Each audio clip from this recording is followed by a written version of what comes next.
సుమా గారు లేకపోతే రాజీవ్ కళా గారి లైఫ్ ఇలా ఉండేదా అనేది ఒక క్వశ్చన్ మార్క్కి నేను ఏమైనా ఆన్సర్ చేయాలనుకుంటారా? ఎలా ఉండేది? ఇంతకన్నా బాగుండేదేమో, ఇంతకంటే దారుణంగా ఉండేదేమో. రెండు పాసిబిలిటీస్ ఉన్నాయి కదా. అది ఏంటి ఎలా ఉండేదని మనం చెప్పలేము. ఇంతకన్నా దారుణంగా ఉండి ఉండొచ్చు, ఇంతకన్నా చాలా బాగుండి ఉండొచ్చు. రెండు పాసిబిలిటీసే. ఒకటి మీరు అర్థం చేసుకోవాల్సింది ఏంటంటే, సుమా కనకాల గారు నా లైఫ్లోకి రాకముందు నుంచి రాజీవ్ కనకాల అన్నవాడు యాక్ట్ చేస్తాడు. రాజీవ్ కనకాల అన్నవాడు ఎప్పటి నుంచి యాక్ట్ చేస్తున్నాడు? వాడు చిన్నప్పటి నుంచి యాక్ట్ చేస్తున్నాడు. ఎప్పుడు వాడికి 6 ఏళ్ల వయసు నుంచి యాక్ట్ చేస్తున్నాడు.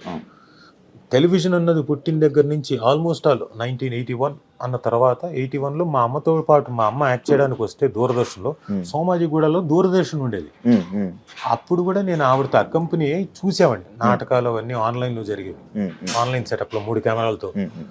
అవి చూసి ఆ తర్వాత 85లో ఎప్పుడైతే ధారావాహికాలు అనేవి ప్రారంభించారు, దాంట్లో అనగనగా ఒక శోభ అనే సీరియల్లో 7వ ఎపిసోడ్లో యాక్ట్ చేసిన వాడిని. అంటే 85 నుంచి నేను యాక్ట్ చేస్తున్నాను.